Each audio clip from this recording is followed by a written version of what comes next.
Olá, está começando mais um episódio do Panorama Político, o espaço dedicado ao debate de ideias, à boa política e às grandes entrevistas com personalidades que contribuem para o desenvolvimento de Vitória da Conquista e de nossa região.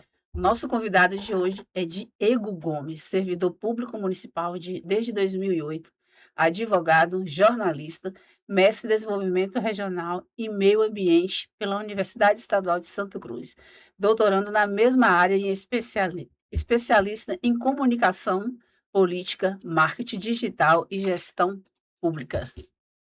Ao longo de sua carreira, exerceu funções como secretário municipal de Transparência e do Controle, secretário de Comunicação, secretário de Mobilidade Urbana, diretor administrativo na Secretaria Municipal de Saúde, diretor-presidente da EMURC, diretor de Habitação, assessor especial da Secretaria Municipal de Desenvolvimento Social e atualmente assessor especial da Secretaria Municipal do Meio Ambiente.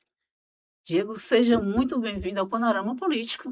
Obrigado, Ramon, Luciana, a quem nos acompanha no Panorama Político, esse podcast que eu comecei a acompanhar, né, desde o início, então diversas personalidades passam por aqui, eu fico agradecido pelo convite, a produção que está aqui também, um abraço a todo mundo e para vocês que nos acompanham. O papo a gente vai bater aí é com vocês. Nós é que agradecemos aí você fortalecer esse podcast aí com a sua presença, né, Lu? Exatamente, Ramon. Então vamos lá. Você é formado em Direito, Comunicação Social, mestre, doutorando em Meio Ambiente. Como surgiu essa paixão pelo conhecimento? Ramon, eu desde pequeno eu gostava de estudar. Minha avó, Dona Duzinha, fala inclusive quando levava para os comícios ou a televisão ligada, eu sempre ia além do que se falava ali, né? Então, se passava um jornal à noite, eu já queria saber o que estava acontecendo. Sempre tinha um livro, algo do tipo. Então, desde pequeno, vem isso. E eu, muito curioso. Então, se à noite, finalizou a Copa agora, por exemplo, né? Mas passava no jornal os gols da Alemanha. Eu queria saber o que era a Alemanha. Isso é pequeno, né? Onde é que estava a Alemanha? Quais eram os principais personagens? E aí isso foi tomando hábito na vida, hábito enquanto brincava, jogava bola, gude e tudo, mas eu reservava parte de meu tempo também para a leitura, né? Hoje eu por conta das redes e tudo, eu falo que são aleatoriedades. Mas não era. Isso é que vai trazendo conhecimento nosso, que vai consolidando. Então, desde pequeno eu tenho esse sabor, essa vontade do conhecimento. Então, muito agoniante para mim é buscar um tema e não saber nada, sabe? Então, pelo menos algo genérico para que eu possa bater um papo com alguém. Então, vem desde pequeno. É isso aí. Diego, em que momento você percebeu a sua vocação que estava na gestão pública?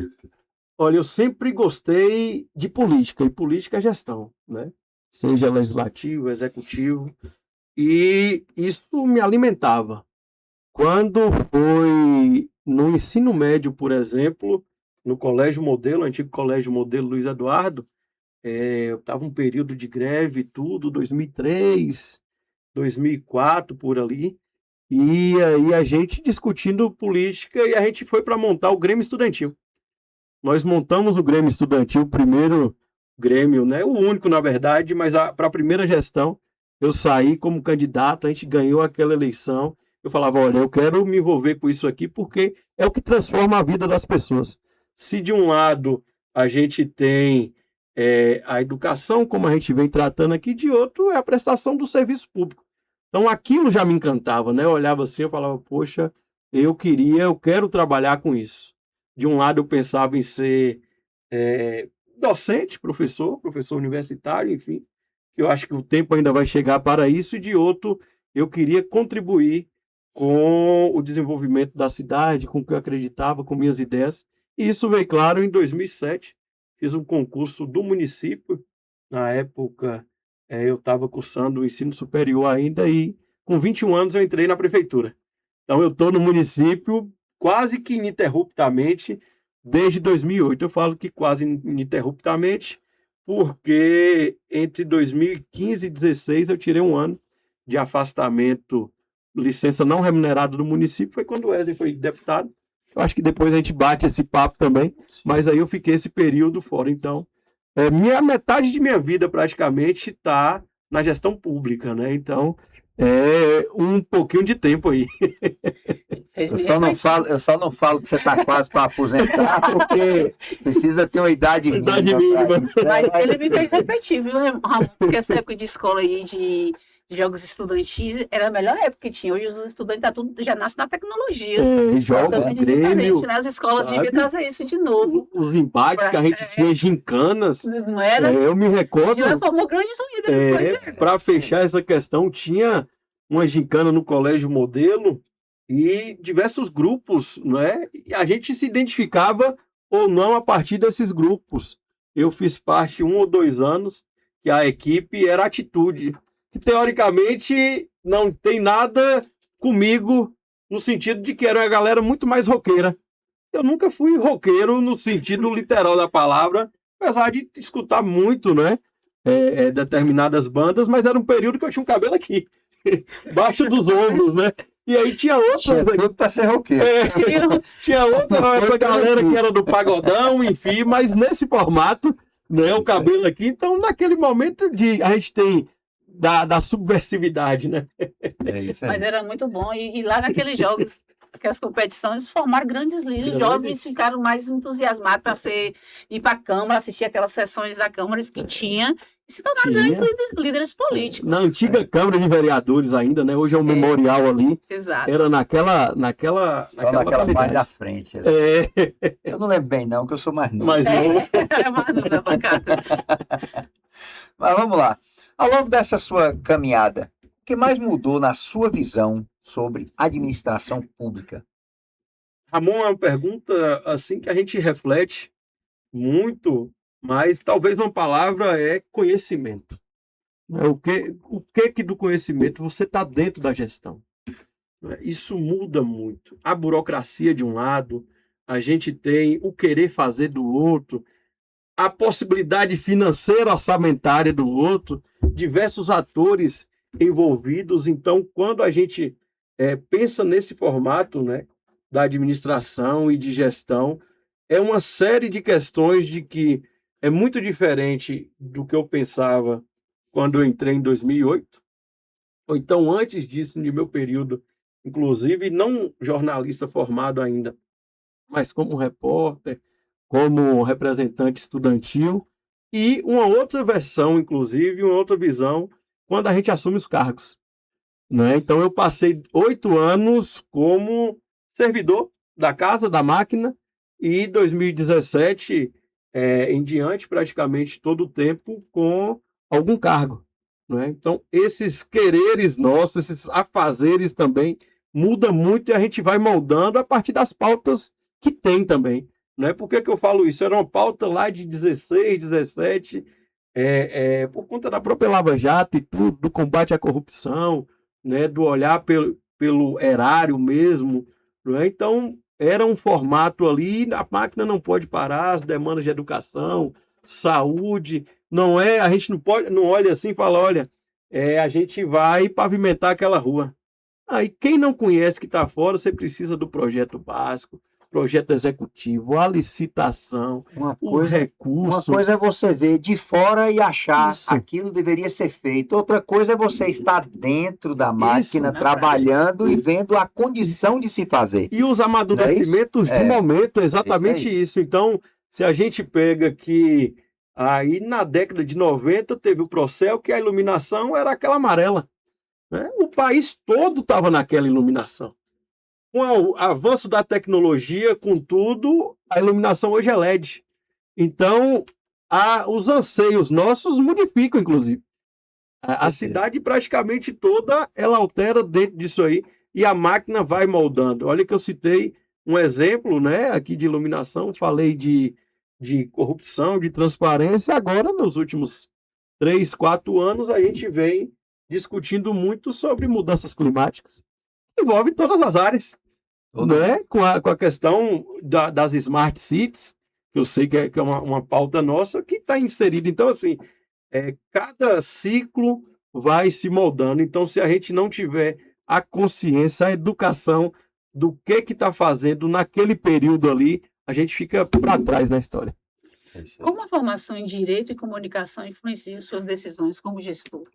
Olha, eu falo que eu namorei com o direito e casei com a comunicação. Gostei. E é algo assim, uma história também interessante, porque eu fazia um cursinho no centro, tinha um antigo cursinho da opção, né? Aí no Colégio Modelo a gente teve uma seleção lá, eu passei, tinha desconto de 75% na época do cursinho, e aí lá foi sorteados alguns. A época era vestibular, pagava nas faculdades até um valor que não era simbólico. Ganhei e falei: olha, eu vou fazer a prova, só que eu tinha ganhado de ciências contábeis. Aí eu cheguei lá e falei: não, ciências contábeis não. Se me derem direito, se eu passar, eu vou cursar. Pronto, comecei cursando o direito. Na primeira vez que eu fiz a UESB, eu não passei em comunicação. Cursando direito, estudando, cursando. No ano seguinte, eu passo nos dois. Mas o que para resumir na história aí, o direito nos dá um embasamento. A gente que está na gestão pública, no serviço público, nos dá um embasamento do que pode fazer e do que não pode fazer. Claro que você tem uma estrutura por trás, assim, mas alguma coisa pode até passar.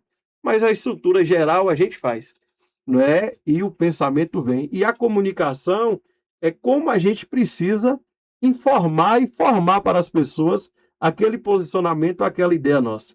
Então, eu falo que eu namorei com um e casei com outro, mas eu tenho uma bagagem, eu falo, muito importante da questão jurídica, do direito, que esse embasamento é fundamental para que a gente busque errar o menos possível. A premissa é que a gente não erre, mas nós somos humanos, não é? É o mesmo formato de comunicação.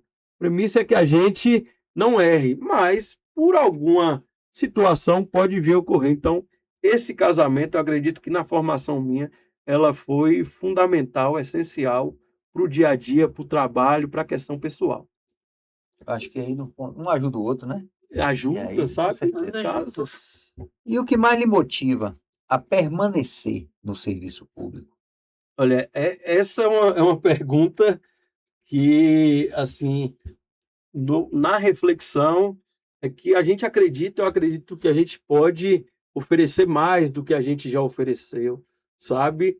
Com a experiência um pouco que a gente tem, prever algumas coisas e que antever outras questões. Então, é um motivo mesmo de melhorar a vida da população de um lado, claro.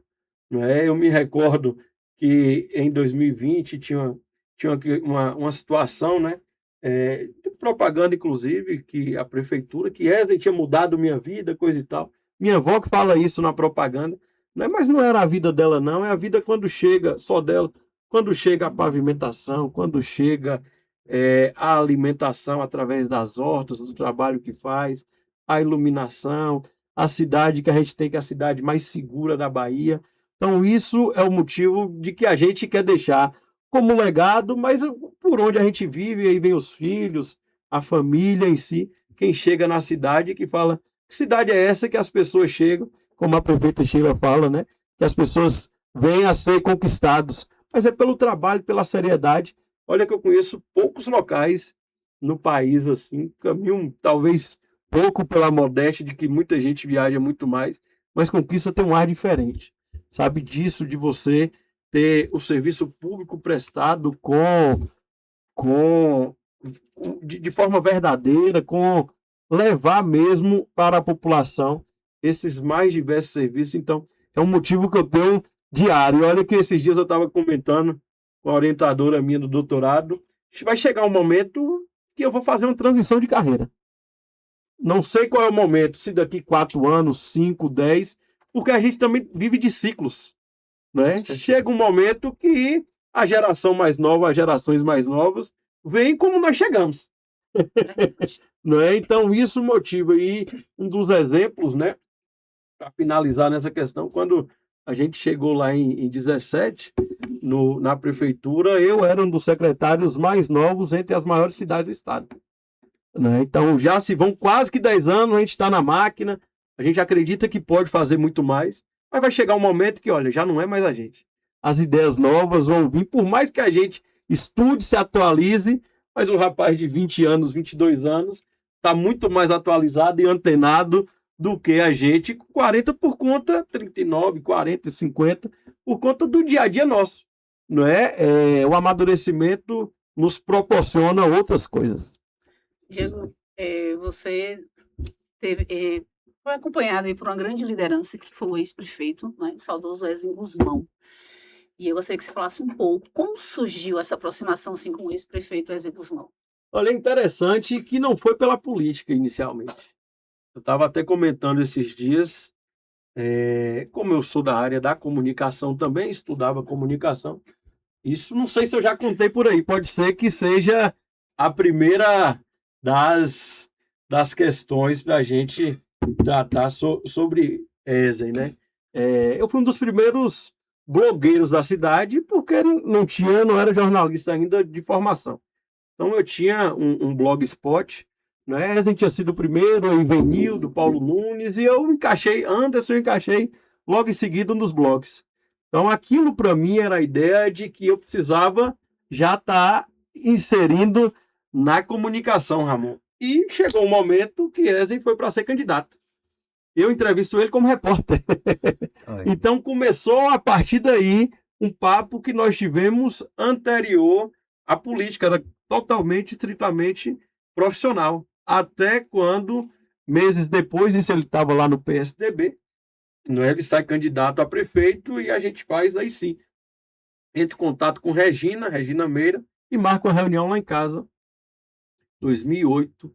Uma reunião lá em casa pela questão política e aí entrelaça, sabe? Eu trabalhando na comunicação, tinha acabado de entrar no município, mas não era um trabalho com ele, não é? Aí aquilo ali virou o primeiro apoio que a gente teve. Ele comentava a vida toda que em 2008 a maior reunião que ele fez foi lá em casa, lá na Urbis 3, lá na casa de minha avó. Aí, ó. É isso aí. Então você trabalhou diretamente com ele. Qual era o perfil da liderança de Ezen? Duro, mas leal e sincero. Se fosse para tratar 3 palavras hoje aqui. Duro porque ele tinha a concepção e aquele formato, aquele jeitão dele. Então as pessoas entendiam, não é porque ouvia. Então, dentro das opiniões e tudo, e olha que eu cheguei a chamá-lo de café com leite. Falava que em 2008 ele era um candidato café com leite. Porque o candidato da oposição era Esmeraldino.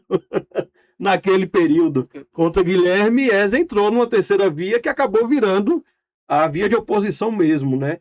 Mas quando eu trato duro é nesse formato, né? Leal porque ele sabia quem é que estava ao redor dele, não é? Isso não deixou, não largou a mão de ninguém, não é? E sincero que ele também sabia reconhecer quando estava errado ou não e reconhecer as pessoas. Eu me recordo que teve uma atividade em 2012. Eu ficava na casa de Ezen, aí já trabalhando com ele, até meia-noite, 1h da manhã, 1h30. Thaís, a filha, mandava pedir as pizzas e tudo, e eu lá, né? Mas, e aí teve um dia que a gente não foi uma discussão não, mas assim, um diálogo mais acalorado. Logo depois ele reconheceu que ele estava errado, né? Por que estava prevendo que ia acontecer e de que aconteceu? Porque uma coisa é a gente que está aqui dentro de um estúdio e achar que a gente sabe de tudo. Outra coisa é a gente estar andando no meio das pessoas, junto com as pessoas. Com certeza. Então, o que você pode escutar de terceiros aqui é diferente de quando você escuta de terceiros que está no ônibus, que está na feira. E naquela escola que você vai visitar, tem aquele aluno é o mais sincero que vai falar: tia, tem uma semana aqui que a professora está me maltratando. Não é que você ouviu dizer. Então, tinha essa questão. Eu poderia citar outros, mas esses 3 itens que eram características dele, assim, que acabava que no final a gente se dava muito bem, né? Por conta de ser duro, mas ter um diálogo franco, sabe? De ser leal, mas também no sentido de poder auxiliar quem é que estava ao seu redor. Ô, Diego, às vezes essa forma de ser dura, às vezes é até uma forma de dizer também que ama, olha, eu amo, eu Sim, tenho que cuidar de você, eu tenho que preservar de sim. você, porque ele era muito aquele de. Ele não mandava recado, não, porque Não, ele falava mesmo, não era isso? comentando aí, né? Eu trouxe até um livro que eu escrevi, né? Não sei se a gente vai entrar nessa pauta, Ah, mas muito eu tenho, obrigada. tenho uma, Isso aí. uma Obrigado. situação, Ramon, Luciano, em relação a isso aí, o que que é? É da questão de ser duro também ou não. Eu me recordo que em 17 tinha alguns anos já, um período que estava sem o reajuste da tarifa do transporte coletivo. E aí o secretário que tinha à época, coisa e tal, foi com o Wesley, a procuradoria, para aumentar. E no primeiro mês a gente definindo algumas questões de própria prefeitura. Estava lá na casa dele e falei, prefeito, não dá para fazer desse formato, porque para o reajuste da passagem tinha que ter o conselho, se está ativo, tinha que passar pelo conselho. Conselho consultivo, né? Não, não me recordo nem se é deliberativo ou não. Não, mas a procuradoria disse isso, Diego. Prefeito, estou falando o senhor, eu fui de movimento estudantil. Para os reajustes, alterações, o movimento, ele embasava. Eu vou fazer, mas aí me traga a lei. Aí eu peguei a lei, a legislação, e que tinha lá que precisava passar pelo conselho. Ele olhou assim e falou, mas como é que você sabe? Olha, eu passei por lá, mas eu tenho a vaga lembrança dessas discussões que tinha. Ele você tá certo. Então, nessa dureza, mas de sinceridade, entendeu? Isso aí. Diego, qual foi o maior ensinamento que Eza deixou para você? Honestidade. Impressionante. A gente ia para a Assembleia, não sei se dá para pegar, e aí só ele e Gil, assessor de ESE, tinha o chip. Estou dando um exemplo simples. Chip de telefone do gabinete. E aí, como ele estava na rádio aqui, ele ligava do telefone dele. Não era nem do que tinha o chip direto, né? Tem outro caso que a gente fala, eu acho que hoje está mais tranquilo, já tem quantos anos? 10, 12 anos, né? Recebia os vouchers, que no período era voucher, de combustível. Só utilizava no carro oficial. Impressionante. Eu tinha um carro, nunca pedi, e ele também nunca ofereceu.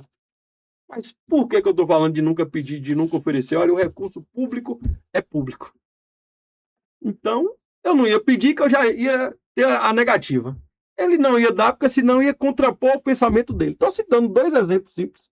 É claro, a gente utilizava, porque o carro era oficial da Assembleia. A gente saía de Salvador, vinha para Conquista, visitava Itambé, Itapetinga, Barra do Choça, Planalto, Brumado, enfim. É da atividade parlamentar mesmo, dentro Institucional. São institucional. visitas Mas o que não usava, devolvia.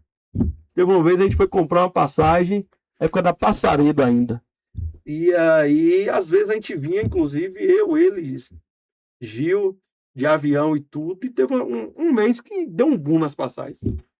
Aí ele falou, olha, não dá para comprar, não vou gastar isso tudo do gabinete para nós 3, vamos supor, seria hoje a passagem está R$ 3.000, né?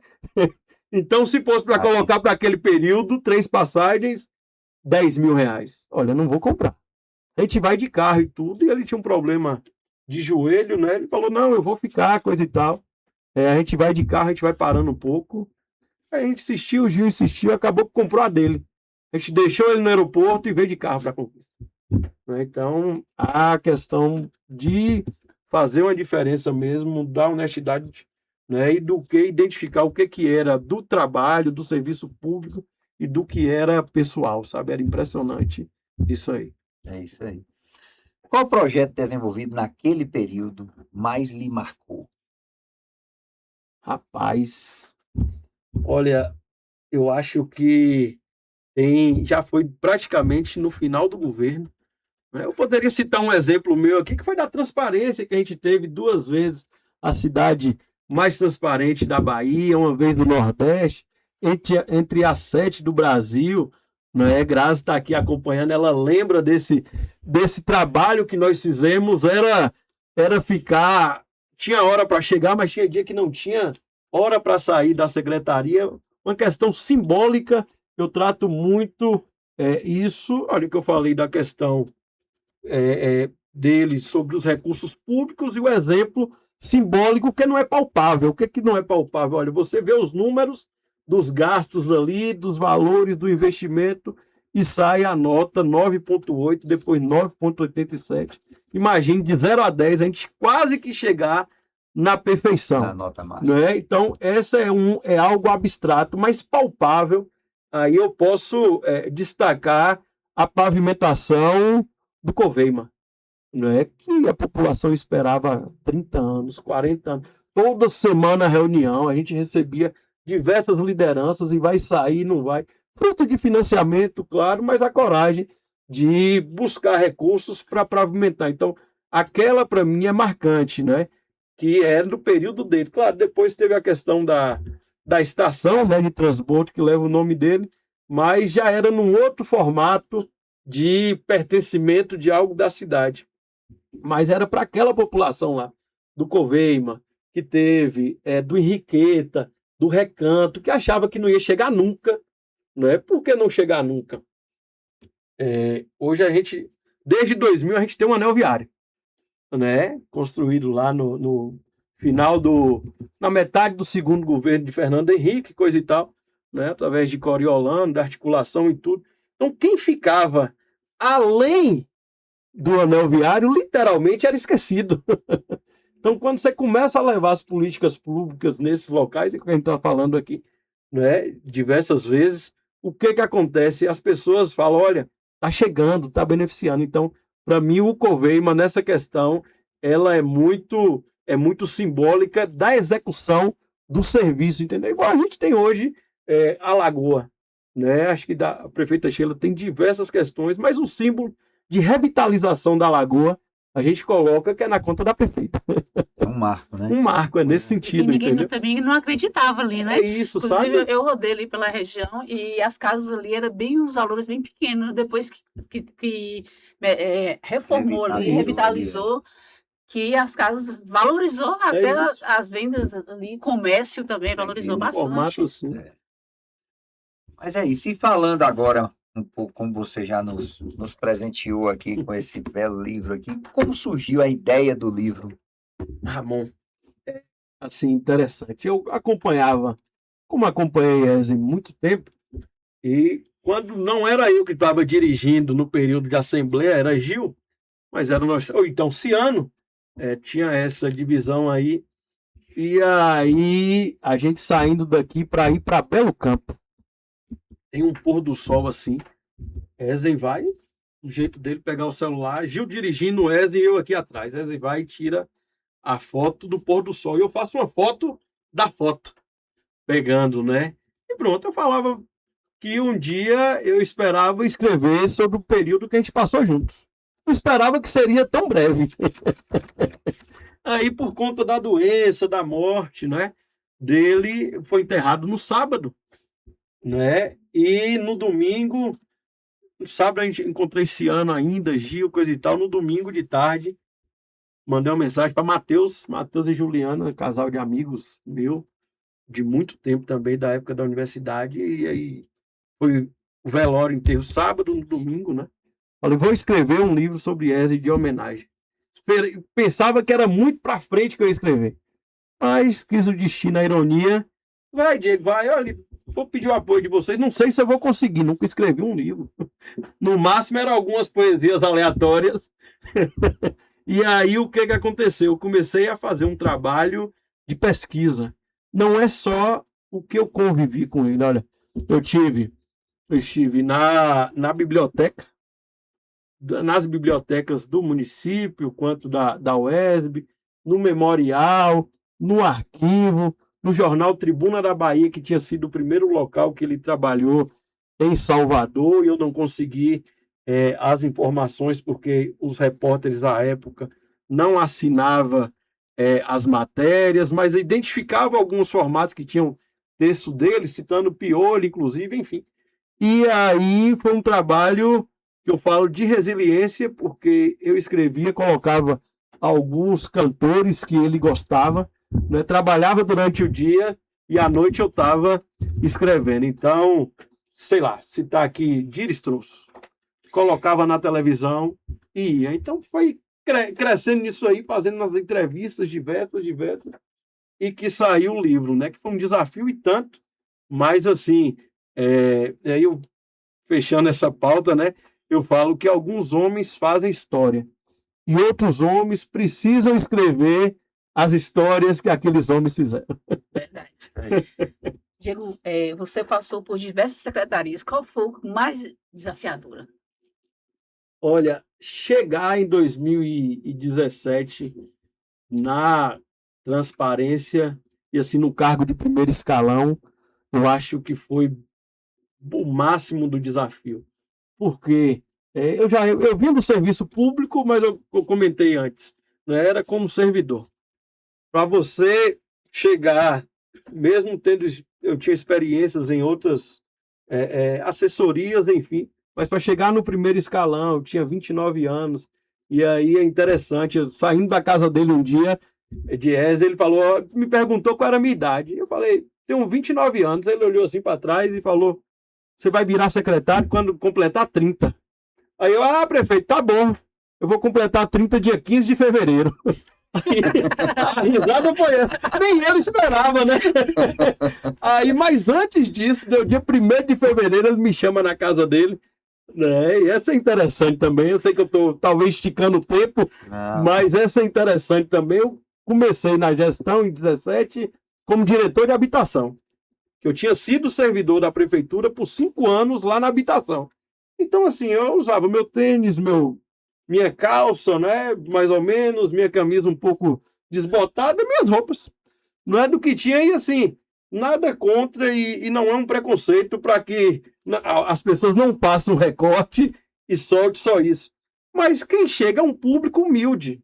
Então não adianta eu estar lá na diretoria de habitação de terno e gravata. As pessoas vão olhar assim, um burocrata está aqui me atendendo, né? Eu que não tenho casa, ou que eu moro com não sei quantas pessoas na casa e tudo, então eu ia popular no formato de que eu trabalhei os 5 anos lá. E aí eu fui almoçar na casa dele esse dia, ele olha para mim assim, meu filho, por que você tá com essa roupa? Né? E olha que eu ficava um turno, às vezes no final da tarde eu ia no gabinete e tudo. Não, prefeito, é porque eu atendo a população. Não, isso eu sei, mas assim, por que você tá vestido assim? Eu visto assim, prefeito. Ele olhou pro tênis, o tênis estava gasto mesmo, sabe? Tava gasto. Olha, amanhã você não vai usar esse tênis. Ô, prefeito, tá bom. Eu lembro, eu tinha alguns tênis ainda, né? Lembrei que eu tinha um que tava limpo, falei, vou com esse amanhã, né? Essa calça também você gastou um pouquinho, né? Não sei se você usou ela o mês todo. Não, prefeito, tudo bem. Aí mas por que assim? Ele, não, eu sentei aqui, amanhã você vai virar secretário. Aí no outro dia eu fui de terno. Fui tomar conta. É você mesmo? Mas o primeiro desafio da transparência, eu acredito que foi o maior, assim, por conta de uma transição muito rápida, sabe? Mas o que eu costumo dizer que talvez o mais duro tenha sido a IMURC. Não é por que a IMURC? Comentei nesse instante aqui. A população, pelo o entendimento e tudo, tá certo também, precisa da pavimentação. Então vai lá lhe pedir. 2, 3 meses de chuva direto, não dá para fazer tapar os buracos da cidade. A população está lá. E a conta chega todo final do mês. Você que tem um mercadinho aí, todo final do mês você tem os impostos, 10, 20 ou 30, para pagar até o 5º dia útil, você tem que pagar os funcionários, então é literalmente uma empresa. E olha que a gente pegou ela num déficit, né, estava devendo, salvo engano, acho que era 40 milhões. Pra vocês terem ideia, no período que eu fiquei na IMURC, 18, 19 meses. Só de acordo, né, que tinha feito para manter a certidão da IMURC, de acordos passados, né, de dívidas passadas, foram mais de 3 milhões que eu paguei. Então, era que poderia ter sido investido, mas por questões, eu não vou entrar aqui de administrações anteriores, foi deixando o rombo. Então, o desafio maior, eu vejo que a transparência, para mim, foi mais desafiador, mas o mais duro era EMURC, né? Por conta dessas questões todas e, querendo ou não, é uma concepção que foi criada lá no final da década de 70, que era uma realidade totalmente que tem hoje. Mas lá, a gente, quando eu comecei, tinha 130 funcionários, eu saí de lá com o nível de volume que tinha de obras e tudo, e a gente ultrapassou os 200 funcionários. Então, olha que a gente cresceu em Mur, comprou uma Patrol, que à época era 700 mil, enfim, outros equipamentos, né? Mas é meio dicotômico, mas assim, são desafios literalmente diferentes. Você já falou aí como realização, como gestor, e qual foi assim uma decisão mais difícil que você precisou tomar? Mais difícil. Tá apertando, hein? Tá apertando. Ramon, eu acho que tem um fato que é interessante sobre os financiamentos. Não sei se é mais difícil enquanto os financiamentos que eu estou falando, os finisas, né, que aconteceram, que Ezen pediu, era o primeiro que a gente ia fazer no município, e ele pediu para tomar conta. O município tinha feito um outro tipo de financiamento, que era por FGTS lá atrás, 2012, 2013, e o finis era o mesmo. Só que a gente tinha que passar pelo Tesouro Nacional em Brasília. Ele falou, olha, o prefeito sou eu, mas a responsabilidade do trato é seu. Então, trate como se fosse um filho. O que eu fiz? Grazi acompanhou no período, eu morava em Conquista Brasília. Era uma ponte aérea. Eu vim em Conquista praticamente trocar de roupa. Então, o que é disso de você tomar a decisão? Olha, depende, é um programa de governo que a gente tinha, era a ideia que nós tínhamos, ia mudar aquele período 45 milhões o primeiro, mudar Coveima e diversos outras obras que foram feitas, aterro sanitário, enfim. E eu praticamente não tinha família, não tinha vida. De desafio do que é? Olha, eu vinha aqui, ficava sexta, sábado, às vezes sábado, domingo, tinha um voo, teve um período que ainda tinha voo direto, ainda ajudava, depois passava para Belo Horizonte 5 horas no aeroporto de Belo Horizonte, ida e volta, e olha que ele falava o seguinte, meu filho, se puder, economize nas passagens, porque às vezes R$1.000 fazia diferença, porque eu fui em 3 meses, eu acho que 10 vezes a Brasília. Então, literalmente, era lá para cá. O pessoal do hotel já me conhecia. Então, no sentido, sabe, eu acho que esse aí foi, assim, fundamental, porque depois nós aprendemos a fazer o financiamento.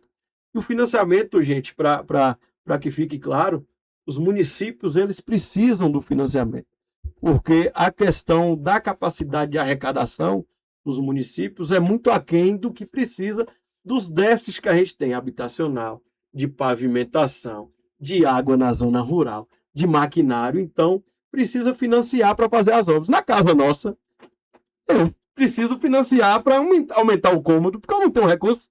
Então, no município, guardada todas as proporções, é isso aí. Eu teve uma vez, amor, fechando essa, eu tive que ir no Tesouro Nacional.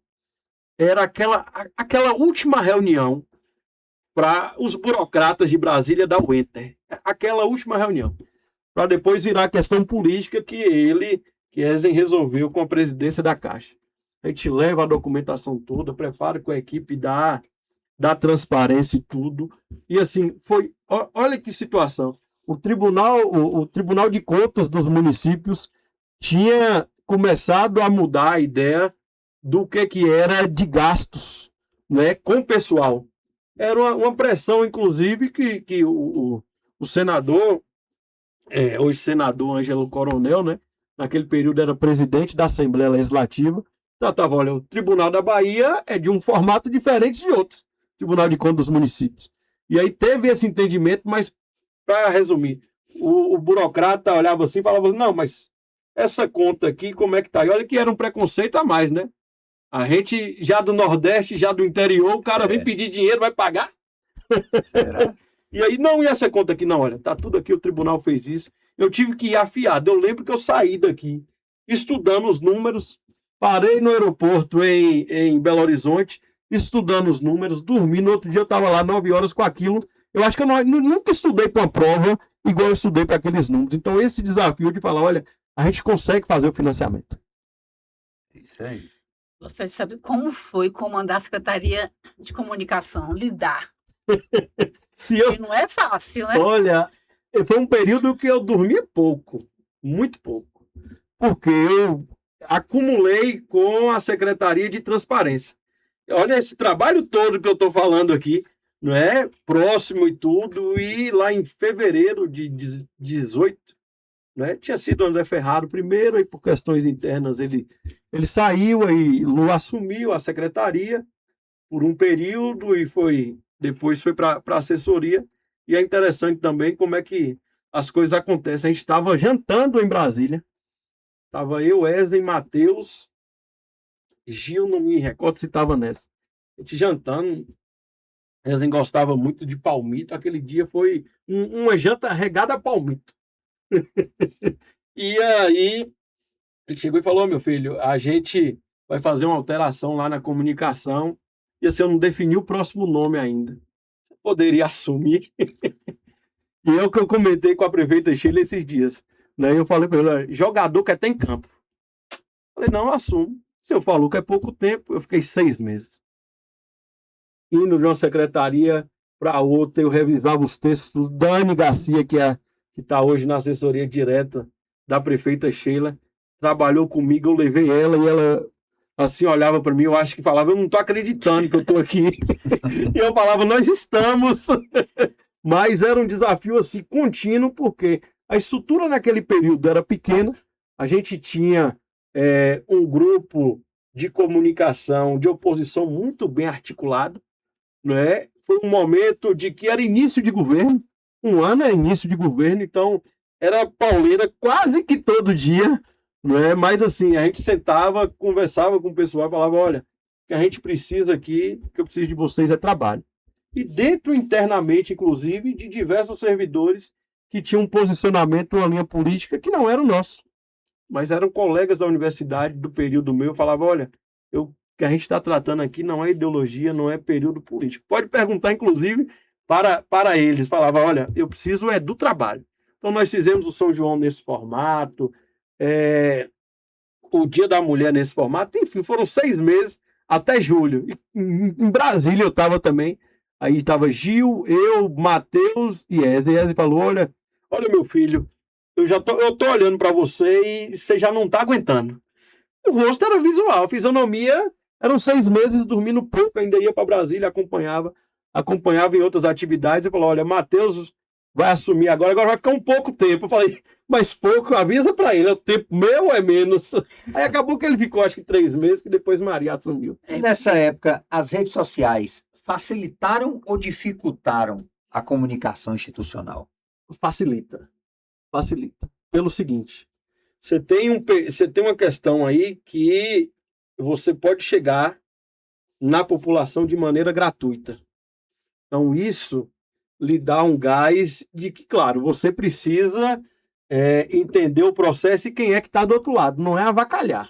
Sim. Mas facilita nesse formato. Eu tiro o intermediador, né? Então, o que é? Eu tiro Luciano Huck, né? Eu falo diretamente com a população. Então, não preciso do cara para validar a propaganda, né? A comunicação, melhor dizendo. Então, ela facilita. Agora, a gente tem uma outra discussão. Do mesmo formato que você é passivo para você receber as informações, você é ativo para criticar. Também. Mas o que eu trato muito, Ramon, é o seguinte: não tem melhor crítica do que a crítica direta. Do que o rapaz pegar o telefone aqui e falar: olha, tem 15 dias que está sem iluminação aqui. Você está sabendo direto daquele cidadão. O buraco está em minha rua tem 2 meses, você está sabendo direto. Você não precisa do intermediador. E a rede social, de maneira responsável, é a melhor coisa que tem. É isso, sabe? E para a comunicação pública, sem intermediador é muito melhor. Não é nos dias de hoje. Claro, eu estou tratando o século XXI, nós estamos em 2026. Não estou falando de quando a gente não tinha, da década de 80, 90. Né? Porque não tinha. Então o formato era outro. Você tinha o testemunhal, você tinha a propaganda, o testemunhal é o apresentador que está aqui, né? Esses que eu falei aí, né? A prefeitura, não sei o quê, BBB, a melhor prefeitura. É um formato. Né? Hoje você consegue falar diretamente. Então, claro, a gente precisa entender de como utiliza, né, a comunicação e as redes sociais. E aí, claro, a gente pode cair num problema de achar que está fazendo certo e também não está fazendo. Mas, assim, hoje é diferente as redes do quando tratava quando eu estava em 18, né? Porque facilitou ainda mais. Né? Eu falo como curioso e um pouco estudioso da comunicação, o que a gente chegava em 2018, a primeira coisa que a gente pedia era a internet do lugar. Hoje, a gente pede o carregador, ou então um lugar para carregar. Dificilmente a gente chega no lugar primeiro e fala, me dá seu Wi-Fi aí. Primeiro você senta, você olha se tem a qualidade ou não, e aí você pede. Antes, não. Primeiro, a qualidade mesmo do que é. Era nesse formato. Então, assim, facilitou, ajuda muito, mas tem que ser, igual você falou, perfeito aí. Responsável, tem que dosar. Mas o contato, eu acredito que direto do serviço público à população é sensacional. Sabe por que aqui a gente está conversando aqui? Depois alguém vai comentar, olha, tá bom, Diego falou aí do buraco na rua, e ele vai digitar lá, olha, tem mesmo, tem aqui de minha rua que tem, vai ter, gente, tem 20 dias que vai ter um buraco, sabe, naquele formato.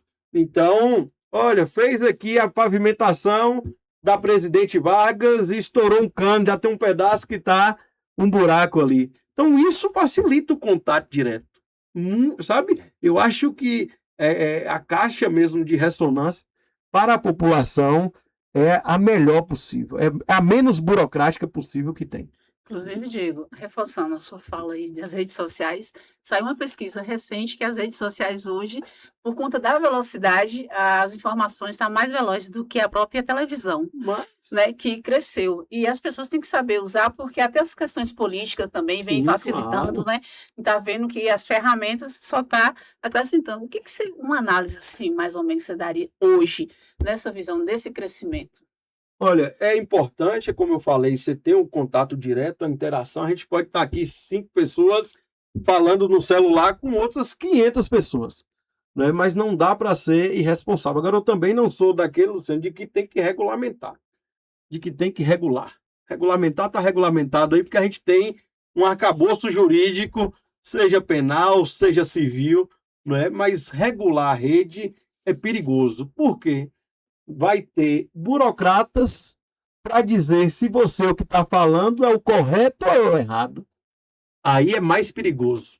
O regular é muito mais perigoso. O que a gente está colocando na mão não é de um Estado, eu falo Estado enquanto representação nossa política e jurídica, mas não é do Estado abstrato. São pessoas que vão estar dizendo ali se aquilo que você está falando é correto ou incorreto. Isso é um perigo que a gente pode descambar para situações de, literalmente, de censura. Censura pode ser lado A ou lado B. Para qualquer um. Para qualquer lado. E o problema é o seguinte, é quando é para o outro, a gente está dando risada. Mas na hora que ultrapassa o nariz nosso, que a gente vai começar a afogar, vai dizer que não estava certo. Então, regular nesse formato de que, olha, lá atrás, o período de estudante de comunicação ainda falava que queria regular os meios de comunicação. Né? Hoje a gente está falando que quer regular as redes, porque eu estou lendo algo que eu não concordo. Olha que loucura. Olha que loucura. Então, aí eu sou totalmente contra, sabe, dessa questão do regular. Agora, claro, se eu xingar Ramon, eu tenho ali já regulamentado, já temos legislações para que seja punido. É totalmente diferente do que dizer se Ramon pode dizer ou não. Inclusive, é perigoso. O TSE está até preocupado aí com essa questão do IA, né? Então, aí, tentando ver, porque o IA é uma ferramenta que pode ser para o bem, como pode ser para o mal. Para o mal, né? Aí o que tem? Mas você já tem a legislação eleitoral para tratar aquele formato.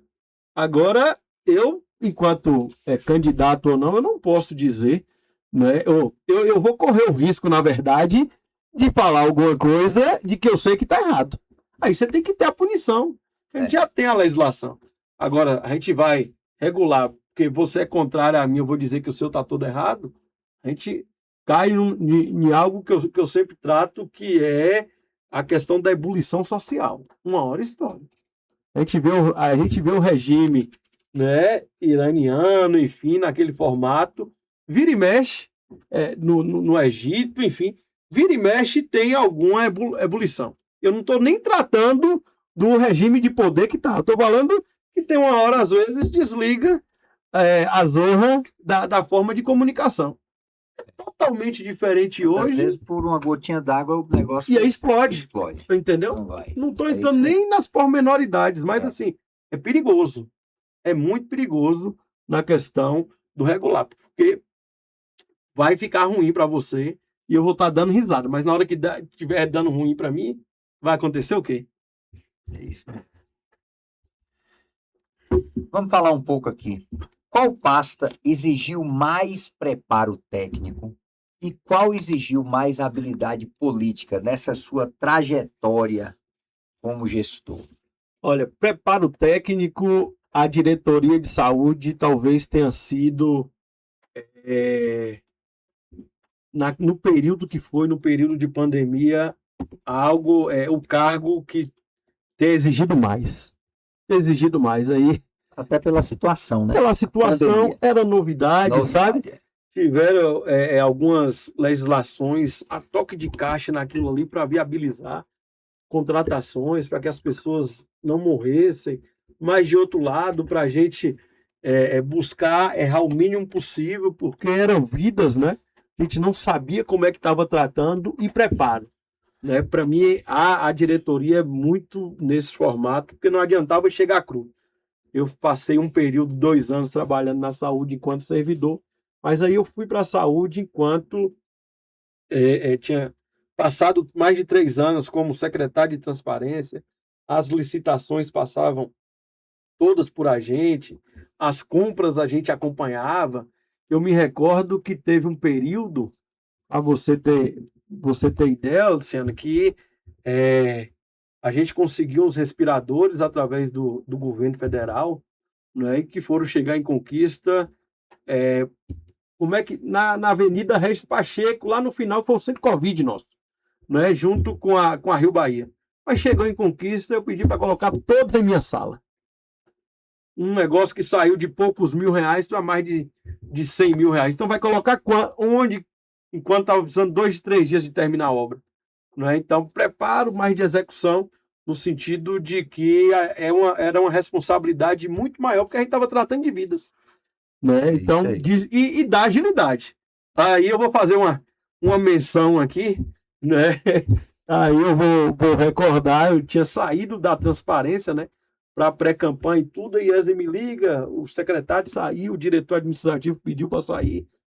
E se eu podia assumir, eu falei, olha, eu posso, coisa e tal, deu um período de campanha, mudou a legislação também do tempo que tinha que afastar, e aí eu levei uma pessoa para trabalhar comigo, aí eu queria destacar, né, me xinga até hoje, mas é Henriquinho, porque literalmente era assim, se passasse a vírgula por mim, não passava por ele, e se passasse por ele, não passava por mim. Era no trabalho mesmo, do preparo que precisava, inclusive, para aquele tempo. A gente trabalhava 14, 15, 16 horas, né? E aí a questão política, já por outro lado, quando se trata, como eu atuava diretamente com as emendas parlamentares na transparência, aí a gente recebia vereador, deputado, a liderança do deputado, o assessor do vereador, então você tinha que ter um trato, não é, de entender que o formato, o diálogo era outro, porque muita gente, isso eu conversava esses dias com o ex-vereador, Nildo Freitas.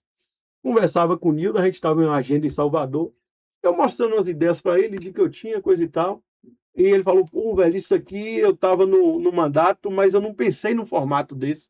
Eu pensei num formato diferente de legislador. Então é diferente. Você que está na máquina pública, que vai virar vereador, você tem uma bagagem totalmente diferente de quem virou vereador direto. Não é naquilo que eu comentei, Luciano, olha, não é a gente chegar hoje e acha que vai pavimentar amanhã a rua. Então a gente tem uma bagagem que a política nos traz isso, a gestão nos traz isso e que é diferente, sabe? Então é meio que dicotômico aí também. Uma bagagem, a experiência nossa interna, que era administrativo, que eu não atendia a população, que era a diretoria de um lado, e de outro, atendia a população e conversei diretamente com o senador da República, né, para falar, olha, vai o recurso para o município. Então é o grau de hierarquia, não é, no estado abaixo assim, que não é abaixo, não é, mas assim, muito próximo do governador, que eu falo do sentido de colocar emendas ou não, sabe? Sem fazer a divisão e distinção dos poderes aí da representatividade. Mas são funções diferentes e que são preparos diferentes também. E falar de funções diferentes e legados diferentes, porque o seu, É isso aí. seu legado é grande, viu? Como está sendo assim atuar como assessor aí do SEMA? Eu tive um período de experiência na assessoria da Secretaria de Desenvolvimento Social, né, antes de retornar e virar diretor de habitação, onde a gente entregou mais de 1.200 escrituras. E na SEMA, a ideia, quando eu fui para lá, eu conversei com a prefeita, logo depois da eleição de 2024, né, que eu fui candidato em 20, fui candidato em 24, eu fui conversar com o Sheila e falei, prefeitas, não sei o que a senhora está pensando, mas se me der a oportunidade de falar para a senhora um local que eu queria ir, eu queria atuar no meio ambiente nesse momento. Ela, porque assim, eu falei, olha, terminei meu mestrado, estava terminando praticamente, estava faltando apresentar a dissertação naquele período, que era sobre hortas urbanas daqui de Conquista, das 4 que a gente tem, mas uma linha minha muito voltada para o meio ambiente, porque é uma pauta dos últimos... Teve uma força lá atrás, na década de 70, 80, deu uma esmorecida e voltou na última década para cá, né? E aí sem fazer questão das alusões políticas, dos sims ou dos nãos, mas a gente recebe ondas de calor, enfim, são diversas questões que a gente pode ir aqui intensificando. Eu comentei com ela, então, prefeito, eu queria ir para lá para auxiliar na secretaria, auxiliar a Ana, que está lá e tudo, e colocar a Conquista, pelo menos, no tempo atual e visando o futuro. O que é? Conquista precisava de um plano de arborização. Né? Nós fizemos um grupo de trabalho, saiu agora, foi publicado no final do mês passado. Conquista precisa tratar de uma maneira coesa sobre a educação ambiental. Conquista precisa tratar de adaptação climática. O município vai montar um grupo agora, né? Nós tivemos em Salvador com então o secretário de Meio Ambiente estadual, então era de uma assessoria mesmo para embasar essa experiência que eu tenho de vida, de gestão pública e do que é do momento, sabe? Então, assim, a gente precisa tratar de soluções baseadas na natureza. O que é isso? A gente precisa levar a drenagem por onde o rio corre. Para ser simples, sabe? De um lado e de outro, a gente precisa ter a documentação que corrobore o pensamento da gestão, a prefeita Sheila, que foi eleita e que vai tratar para frente, né? O PDDU, Ramon, para fechar essa questão de assessoria, né, por exemplo, trata lá dos corredores ecológicos, né? Então, assim, a gente precisa pensar em interligar a Lagoa das Bateias com a Lagoa do Jurema, por exemplo, e sair até o Rio Verruga.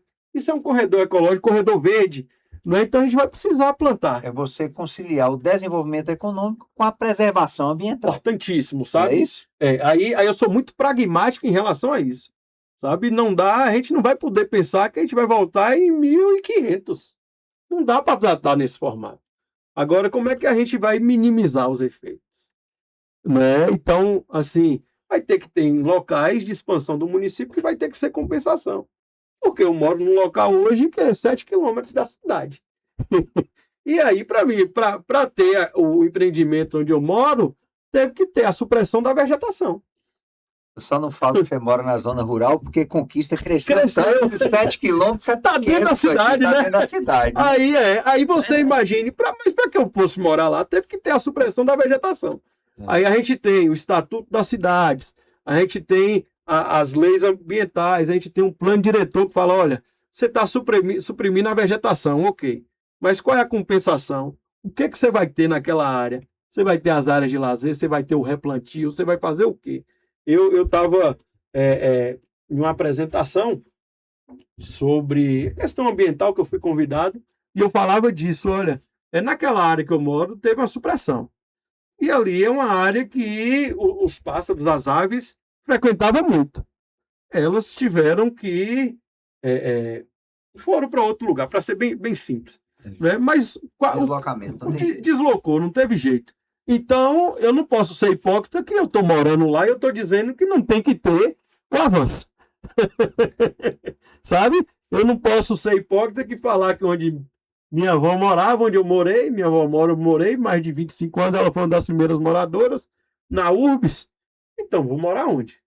Então, tem que ter isso é dicotômico, mas é importante o debate. Sabe? A gente precisa ter o desenvolvimento sustentável. E de outro formato aqui, tem locais que a gente precisa literalmente preservar, como a Serra do Periperi, o que ainda tem, a reserva florestal, sabe? Outros, eu conversava até com a prefeita esses dias, e a gente pode, através de financiamentos, são mini florestas agora, o que é? Você tem 2.000 metros quadrados, que é a área do município, vamos plantar naquela área ali, ver quais são as árvores que para aquele local específico. Tem uma coisa, Luciano, interessante. A gente tratando no ano passado um evento da ONU. Olha que coisa. Não sei se vocês sabem, talvez parte da cidade não saiba. Conquista é dividida ao meio com a Rio Bahia. Né? Zona Oeste e Zona Leste. A Zona Oeste, que ela já vai muito mais a sensação térmica de Caatinga, que é muito mais.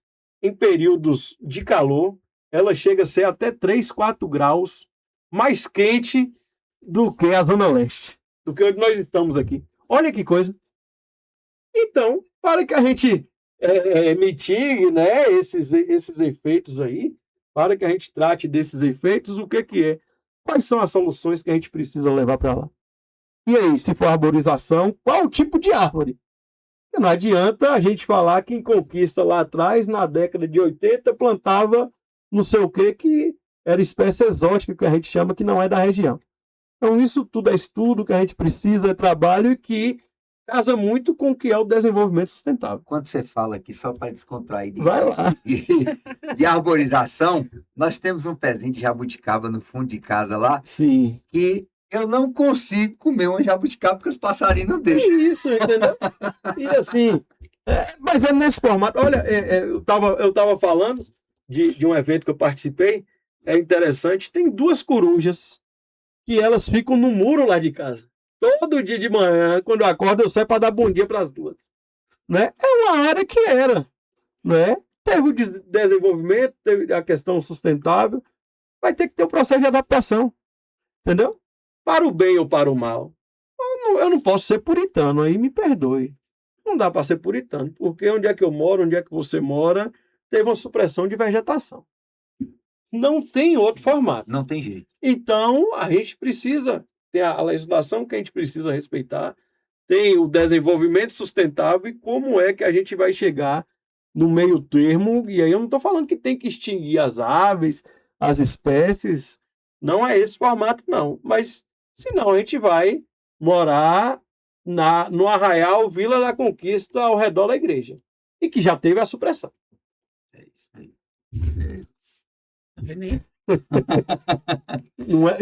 E eu não estou sendo extremo, eu estou sendo realista. É diferente. Então, bora entrar logo na questão política. Né? Vamos entrar na questão política aqui. Bora entrar na questão política. Qual a maior diferença em assessorar a campanha e ser a campanha? Assessorar é muito melhor. É muito mais fácil. Mas mais fácil, não é brincadeira quando a gente fala assim, não é? São questões totalmente distintas. Quando a gente é candidato, e você foi candidato, Ramon, período meu, inclusive, as pessoas olham pra gente o candidato. Né? Então, o cabelo tá arrumado ou não tá, você tá cheio de olheira ou não, porque a gente dorme 4 horas por noite.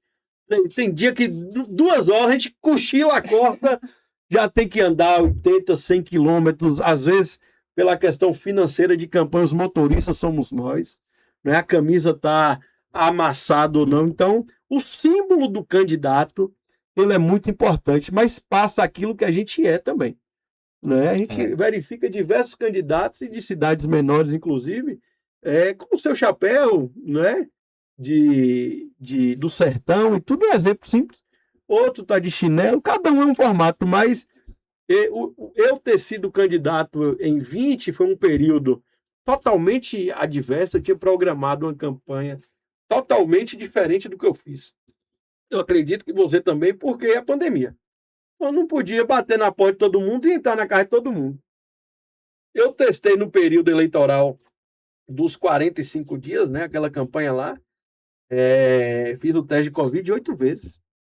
Eu tinha que estar preocupado comigo, eu tinha que estar preocupado com as 2 pessoas que caminhavam comigo, eu tinha que estar preocupado em alguns lugares, até mostrar o exame para bater na porta da casa da pessoa.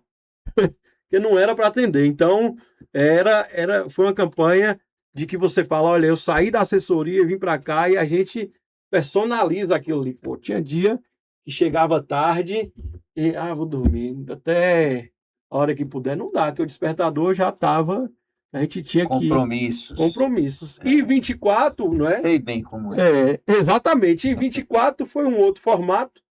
É uma composição, para você ter ideia, que eu fui candidato, tinha certeza que seria candidato e que disputaria talvez até melhor para ganhar do que em relação em 20, mas, enfim, são coisas da política e eu trato um negócio que é interessante. Teve um dia eu saindo de casa, eu acho que naquela noite, Fabrício, amigo meu, careca, estava junto. Cheguei lá às 11 horas da noite, chamei ele de Zé. Zé, dorme aqui? Ele, não, pô, vou para casa, vou dormir. Falei, então tá bom, amanhã você me busca, dá uma folguinha pra gente, às 8 horas. Isso era de um domingo para segunda. Então, 8 horas na segunda, tava bom, né? E me busca. 9 horas, a professora, minha orientadora do mestrado, me manda mensagem. Diego, cadê sua dissertação? Porque você está quase que vencendo o seu prazo, você não vai conseguir defender. Aí eu mandei um santinho para ela, peguei o celular. Falei, professora, deixa acabar a campanha. Eu estou literalmente pedindo voto agora. Se a senhora conhecer alguém de conquista, então me ajuda. Me ajude. Então, a gente ser candidato é totalmente diferente do formato do assessorar. Por quê? No assessorar, a gente trabalha até mais. Eu trabalhava muito mais quando eu fui assessor de Eze, que foi candidato a deputado, de Álvaro, que foi candidato a vereador, de Eze, que foi candidato a prefeito. Trabalhava muito mais. Mas a responsabilidade, não é, do pedir o voto, no final, não é seu do assessor, é do carisma do candidato. Sabe? É impressionante. A gente tem um grupo ao redor, mas o que consolida é o candidato, sabe? Então, tem essa diferença. E, claro, tem gente que olha para você e vai falar, olha, Mauricinho. Olha, por que as pessoas não olhavam para mim e falavam, olha que Mauricinho, né? Tá vindo de onde para vir pedir o voto aqui? E que é diferente quando você tá numa assessoria, né? Porque ali você fica ligado com todo mundo, vendo o que está literalmente acontecendo. Você não pode deixar seu assessorado, o candidato, errar, não é? E dentro disso aí, você vai criando, como é que eu posso dizer, uma diferença que você não pode falar que eu vou ser candidato porque eu assessorei. É literalmente diferente, sabe? É diferente. O jeito que você almoça, você assessor, é diferente do jeito que você almoça candidato. Eu tô assessor, eu tô comendo aqui. BBB, a buchada, a gente tá na feira ali, coisa e tal, tô na minha. No máximo eu falar, bom, fulano tá olhando pra você, falando de você ali. Você que é candidato, não, você tá mastigando e tá dando sorriso, e fulano fala com você mesmo, ou pra lhe pirraçar, pra tirar você do sério, ou então pra lhe apoiar, e acontece. Então, é totalmente diferente, é diverso demais, assim, outro formato. Isso aí. A gente não pode deixar de falar da política 2026, né? Como você avalia o cenário político para as eleições de 2026? Olha, em âmbito estadual, para mim, define no primeiro turno, para um lado ou para outro. Não é? O que tem muito é que Jerônimo era uma promessa, e os 3 anos e meio dele aí a população vai julgar agora. Jerônimo veio através de outro governador e que tinha um nível de avaliação muito alto e que ganhou aquela eleição pelo governador e pelo número que era do presidente da República. E outro lado, a gente tem a história que é de Neto, que foi deputado da Bahia mais votado 3 vezes consecutiva, foi prefeito de Salvador por 8 anos, o melhor prefeito do país, mas que não tem a máquina igual o Jerônimo tem. Então, para mim, define no primeiro turno. O que vai decidir a eleição aí é uma questão matemática mesmo, são 50% dos municípios nossos, 220 municípios, dos 417, que tem até 20 mil habitantes, que dá 8 e 10 mil eleitores. Né? Se Neto conseguir, nessas cidades, perder só de 6-4, Neto ganha a eleição. O que é que 6-4 que o eleitor, né, entenda? Olha, cidade Caraíbas. Se Caraíbas tiver 5 mil eleitores, na outra eleição, o Neto perdeu de 4-1. 3.500 contra 1.275, mais ou menos isso aí. Se Neto perder de 3.000 contra 2.000, Neto tiver 2 e Jerônimo 3, na média dessas cidades todas, Neto ganha a eleição. Porque as médias e grandes cidades têm e aí tratando, estou falando aqui agora, não é nem como apoiador, mas de quem estudou, tem especialização nessa área de comunicação e política, estudei muito formato, as dependências são diferentes. Né? O cara que está em Conquista, ele depende diferente de quem é que está em Barra do Choça, de quem é que está em Campos Sales. E normalíssimo isso aí. É da estrutura social que nós temos. É diferente. Mas, e aí o que começou a acontecer nessas últimas 2 semanas? Eu não sei se você está acompanhando. Talvez a população ainda não, mas quem está mais próximo assim, não nas cidades que Neto perdeu a eleição e que não tinha representatividade, Neto começou a ter representatividade. Né? Então, vou pegar um exemplo de uma cidade fictícia aqui. Ramon foi candidato a prefeito e perdeu a eleição para Luciana, que foi candidata que era ligada a Jerônimo. Luciana tem tudo para fazer a reeleição em 2028.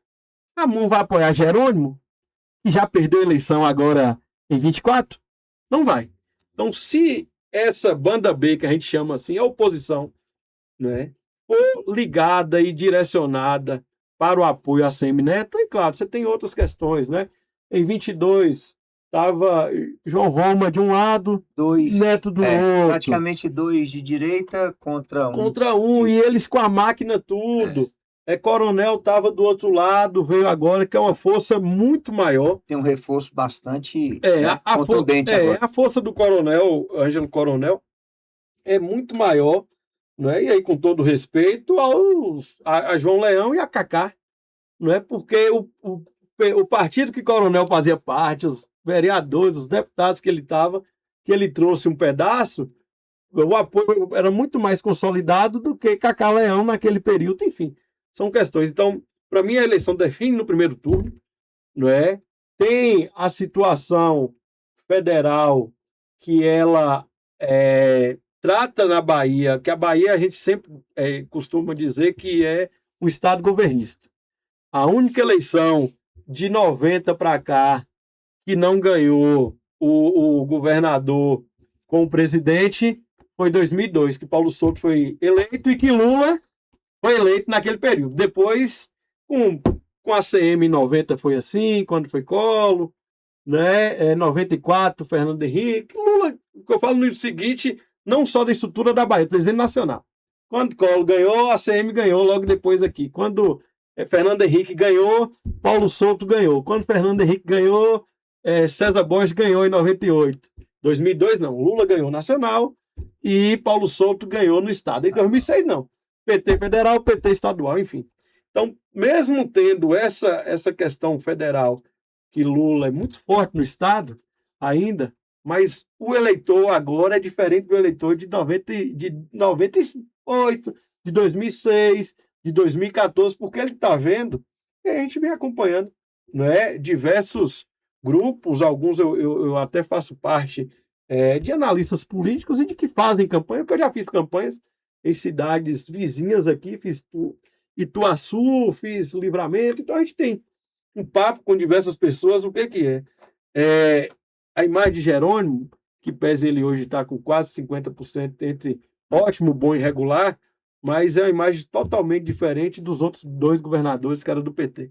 E Neto ainda vem na ascensão, não é? Porque aquilo tem um nome do avô e tudo, tem uma aprovação muito grande na região metropolitana de Salvador e tem cidades chaves no interior. E até por trabalho prestado. Por trabalho, e é isso. O reconhecimento. O reconhecimento. E quando ele, dessa vez, ele até reconheceu isso essa semana, quando ele fecha a chapa com o vice do interior, prefeito, tinha sido prefeito de uma cidade pequena, Zé Cocá, né? Depois virou de Lafayette Coutinho, depois virou prefeito de Jequié, por 2 vezes, 92. Eu fui no período da eleição em Jequié em 24, eu era candidato aqui, mas eu fui resolver uma demanda lá, assim, cheguei lá 8 horas e saí 9h30. Só existia Zé Cocá. Só existia. Então, assim, aí ele pega isso aí, a representatividade do interior, a região do médio sudoeste ali, não é? Do Rio de Contas, que trata muito. Então, assim, vai ser decidida no primeiro turno. Eu acredito que tem essa possibilidade de Neto por conta dessas atividades, esse discurso todo aqui, esse diálogo todo que a gente está tendo aqui. E se Jerônimo, não é, ganhar, vai ser muito mais pela força de Lula do que pelo trabalho dele no frigir dos ovos. E olha que, da questão federal, né, por mais que se diga que vai dar Lula, gente, está literalmente indefinido. Está literalmente. A gente vai ver aí outras operações, né? O caso do Master está rodando, né? A gente tem a questão do INSS, do escândalo que teve, e o imponderável. O que é o imponderável, Luciano? Tudo pode acontecer. Né? O que pode acontecer? Em 2018, aconteceu a facada em Bolsonaro. Para o bem ou para o mal, não estou discutindo isso. Estou dizendo que foi um fato que aconteceu naquela campanha. Em 2010, olha que coisa, Serra disse que foi agredido na campanha, que jogaram um negócio na cabeça, o SBT tinha uma gravação, era uma bolinha de papel. Imponderável. Entendeu o que eu estou falando? É algo fora do cotidiano. E de muitas coisas que nós falamos aqui agora, uma coisa que eu acho que agora já vem algumas eleições, mas agora mais forte ainda, é a questão do conhecimento, a divulgação, a rede social. Então a população hoje sabe o que está acontecendo, né? Perfeito, então, só... É o eleitor mais exigente, né? Perfeito, sabe? Então, assim, não dá. O cara foi... Olha que coisa, o governador, o presidente... há um ano o presidente tinha dado entrevista em Mário Kertes dizendo que a ponte estava sendo construída. Aí no final de junho vai lá dizendo que existe a ponte. Aí o cara da população... Foi a primeira vez que eu vi falar ponte provisória. Aí o cara da população vai lá e fala que é aquilo ali. Aí o que tem... Eu tive recente agora em Itabuna, Ilhéus, né? O governador foi inaugurar lá, que era a rodovia toda, depois ele teve que desdizer que não, é a primeira etapa. Porque na hora que você sai de Itabuna para ir para Ilhéus, tem o viaduto, você só usa a metade, só para pegar a direita e para seguir. Se o cara tivesse voltando, ele cai em uma casa que tem lá, porque tem 5 anos, 6 anos construindo e não desapropriaram, vão dizer que vai desapropriar agora. Então, aí a gente volta lá, a força da rede social, não é? As informações que chegam para você de maneira direta, porque se fosse só televisão, o que ia acontecer? Ia dizer na propaganda que inaugurou a pista e que os viadutos estão todos prontos, as pontes, e a gente ia acreditar. Entendeu? Infelizmente, a mídia... Isso a gente ia acreditar. Então, a rede social, quando você pega o telefone, olha, o governador esteve aqui, inaugurou 15 quilômetros, ele disse que estava tudo pronto. Aí olha assim, ué, mas e a ponte? E o viaduto aqui? Só usa a metade? Como é que você vai usar o viaduto todo?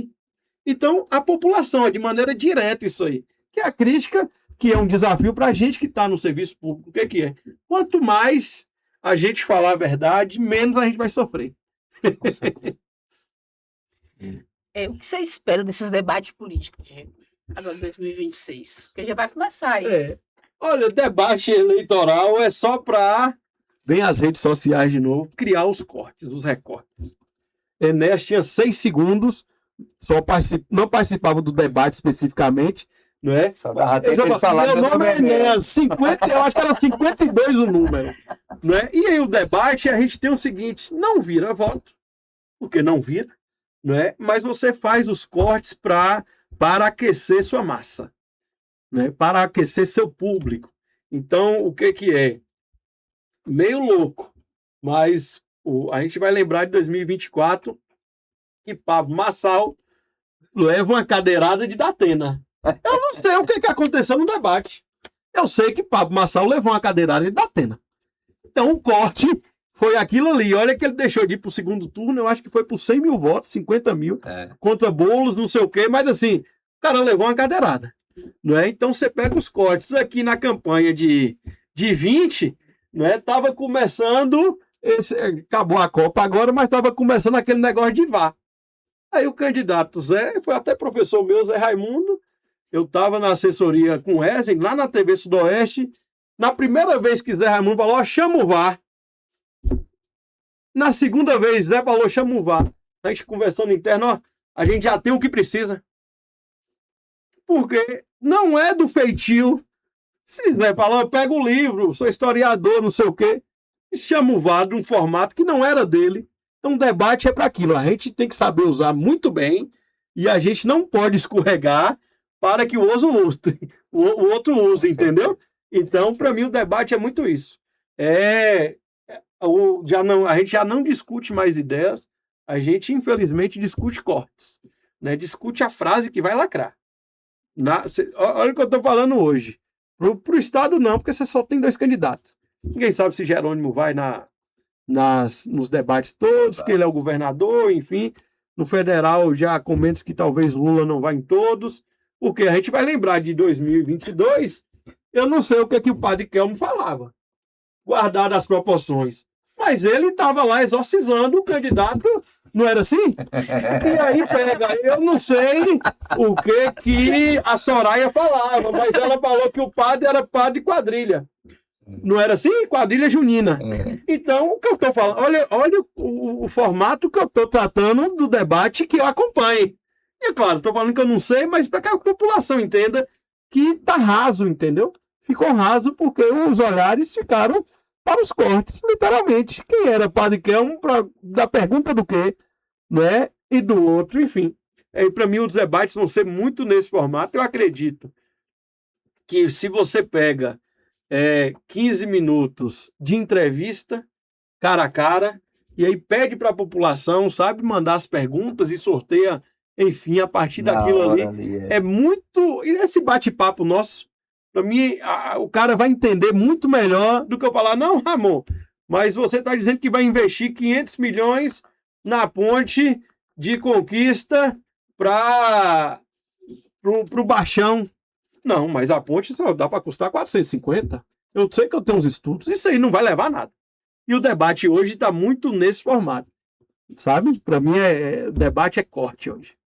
É isso aí, Lu. Ramon, que podcast abençoado, viu, Ramon? Maravilhoso. Conversei demais, não foi? Menino, mas ficava conversando aqui, meu amigo, a noite toda. Que experiência incrível, viu, Ramon? Esse legado aí de Diego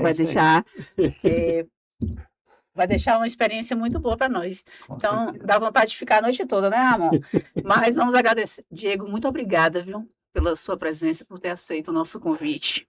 Volte mais vezes em outras oportunidades. Obrigado. Obrigado, amigo, por ter vindo, aceitado esse convite aí e nos presenteado com esse bate-papo aqui. Obrigado, eu queria agradecer Luciano, queria agradecer Ramon, quem está nos acompanhando. Eu acho que é gratificante estar aqui, sabe? Falar um pouquinho da história nossa, porque tem gente que é muito isso mesmo, olha de fora, não sabe de como a gente percorreu a vida, de por que a gente está nos locais. que a gente está. Eu acredito muito que quem é que está, e fica como sugestão mesmo, quem é que está pensando em candidatar para o serviço público, eu escutei um negócio. Se eu tiver mais um minuto, Fica à vontade. Fica à vontade. se eu escutei algo que é pré-candidato hoje, é pré-candidato ainda, né? Nós estamos no período, Ronaldo Caiado, né? Foi governador de Goiás, senador, deputado. Eu estava em um evento em Goiânia, isso tem uns, sei lá, 4 anos, 5 anos. E ele fala, não, tem mais, tem 8 anos. Ele falando o seguinte, olha, você quer ir para a vida pública, vá para a vida pública, mas não dependa daquilo ali. O que ele quis dizer com isso? Olha, você quer ser candidato? Seja candidato, mas tenha sua profissão, tenha seu trabalho, tenha além da candidatura, entendeu? Porque a política não é para ser profissão. Aquilo lá, eu já tinha um pensamento muito próximo, mas o cara que era governador do estado de Goiás falar um negócio desse, né? Então, é muito nesse formato mesmo. Quem é que quer ficar na vida pública, mas não candidatar? Para mim, a sugestão é estude, capacite-se.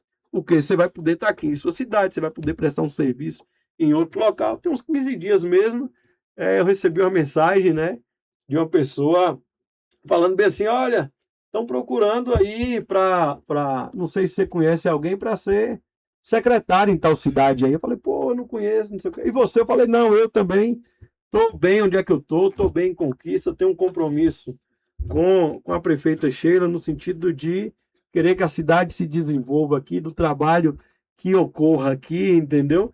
É onde eu vivo, é onde eu acho que eu tenho muito a contribuir ainda, em que pese a jornada e a luta, mas assim, para finalizar, eu acho que vocês estão no caminho certo, o papo é esse, direto com quem vem aqui, sem rodeios, ou quem é que vai nos acompanhar, não é, pelas redes sociais, vai entender que é um papo franco, sincero, e que, claro, nem sei a quantidade de tempo que a gente ficou aqui, mas assim, algo a pessoa vai falar e fala, poxa, não conhecia do livro, eu não sabia como é que era Diego, eu não sei de onde é que vem, enfim, é sempre bacana e a gente vai criando casca no formato. Eu quero dizer para você, eu sou apaixonado pela comunicação. A vida me levou para outros caminhos. Sabrina hoje faz comunicação lá na Federal, em Porto Seguro. Estive lá tem uns 40 dias com ela, fiz uma proposta meio que ousada para novembro e dezembro, para inseri-la na comunicação, inclusive. Ela e um colega dela, um amigo dela lá do curso, que eu não quero voltar para a comunicação no dia a dia. Para mim, eu acho que eu botei um ponto, não final, mas para um descanso. Mas umas atividades dentro da experiência que a gente tem, da assessoria política, de ter sido secretário parlamentar, trabalhado em campanhas, de sentir e falar, olha, não fale assim que vai dar errado. Enfim, é isso aí, eu queria agradecer. Um abraço a todo mundo. Mas já que você falou, agora eu vou continuar. Já que você falou aí, né, de direta, questão direta, né, uma fala direta nossa com o público. Sim, aqui claro. Do Panorama Político, eu gostaria de fazer uma pergunta. Como é que você analisa hoje o perfil dos candidatos a deputado aqui de Vitória da Conquista? Olha, tem o seguinte, tem um grupo que está aí cansado, né? Por que eu falo cansado? Estão aliados ao governo do estado desde quando entraram. Né? Se eu puder, eu não sei se eu vou citar nomes, porque a gente já está num período muito próximo, não é? Mas assim, a gente tem um grupo, a gente tem 2 deputados estaduais, já num período cansado de que estava com o governador o tempo todo, presidência da República, governo do estado. A gente tem a barragem, poxa, em Barra do Choça, 12 anos. Esses dias eles comemoraram que chegou a 50%. Né? A gente tem um anel viário que falei aqui, dos anos 2000. A gente tem 26 anos que não tem um viaduto. Sabe? Do formato das pessoas que estão aí. Então, assim, a gente tem esse grupo e eu acho que a gente precisa, a população, além de robustecer o voto na cidade, não é, consolidar de representantes do município, é quem vai poder fazer parcerias, seja com a prefeitura, não é, que a gente tem através da discussão direta, e mudando o governo do estado vai dar para acontecer, né? Gente, você que mora na Urb 6, eu ia na Urb 6, eu pegava o ônibus, não chamava nem o P alguma coisa, era especial que tinha que sair da Vila Serrana até o Urb 6. Então, o que acontece? Depois disso veio o anel viário, quantas mortes ali. Tinha liderança que começou, eu me recordo disso, né? Parabenizou porque colocou uns cones na parte central do anel viário, aqui que a gente vai para o estado da Barra, nesse formato, indo para Anangé nesse formato. Então a gente tem grupos literalmente diferentes. A população vai escolher se vota nos que estão cansados, que teve o tempo todo de estar com o governo do estado, a maioria do tempo com o governo federal, e obras são obras estruturantes mesmo. Conquista 400 mil habitantes, a gente tem que pensar, Ramon, no formato de que, para crescer a partir de agora, a gente tem que olhar pós o anel viário, de obra estruturante. Pós o anel viário, a gente precisa dos viadutos. A gente vai para os campinhos nesse formato. A gente precisa de água para a indústria. Então, não só para a indústria, porque a população está vindo para cá, ela dobrou, né, nos últimos 30 anos praticamente. Cresceu absurdamente. Então, a gente não vê esse grupo que está aí, esses deputados, né? Tem um federal do mesmo formato. Eu me recordo que no período de pré-campanha, em 24, ele era pré-candidato a prefeito. Eu uma série de críticas embasadas, até recebi a mensagem que fulano queria me colocar na justiça, né, para ser bem popular aqui, né? Não sei se era ele, mas recebia em torno de ameaças de algumas pessoas próximas a ele, mas não colocava recurso direto em conquista. Eu fui secretário, a gente desatou aqui de transparência, o cara botava dinheiro pelo Estado para vir para cá. Gente, a gente tem que... Ou a gente vai inverter essa ordem, ou os grandes temas nós não vamos tratar.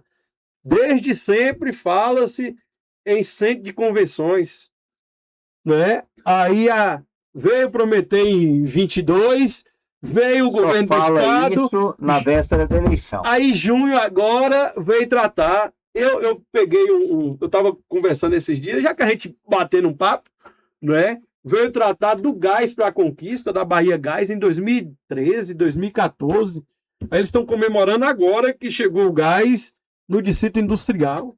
12 anos que a população não tem. A população, não estou dizendo que não tem que ter no distrito industrial, não, mas 12 anos para a obra chegar, não é? 3 anos, uma obra de 3 quilômetros da saída da Barra aqui, gente. Então, as grandes obras que aí tem que se discutir através do parlamento estadual, um pio sobre o aeroporto, gente, de voos. Eu faço parte do Conselho Estadual da cidade, eu falei, olha, é mais fácil eu sair de Conquista e ir para São Paulo para fazer meu exame do que eu ir para Salvador. Que loucura é essa? Você tem que ir lá e voltar. Que loucura é essa, gente? Então, assim, você vê uma nota, né? O governador teve esses dias aí dizendo que... Aí ele fala que a culpa é da iniciativa privada, né? E junto com os deputados, a gente é o 4º aeroporto de mais movimento no estado, né? Salvador, Porto Seguro, Salvador, Porto Seguro e Ilhéus, que são cidades litorâneas, né? Porto Seguro, eu passei a estudar depois aquela região lá, depois que Sabrina foi para lá e tudo. Esse mês em Porto Seguro tem mais de 40 mil jovens. Aí você tem o fluxo, além de ser a capital, onde descobriu o Brasil, enfim, não vou entrar nessa querela, mas o 4º aeroporto, né?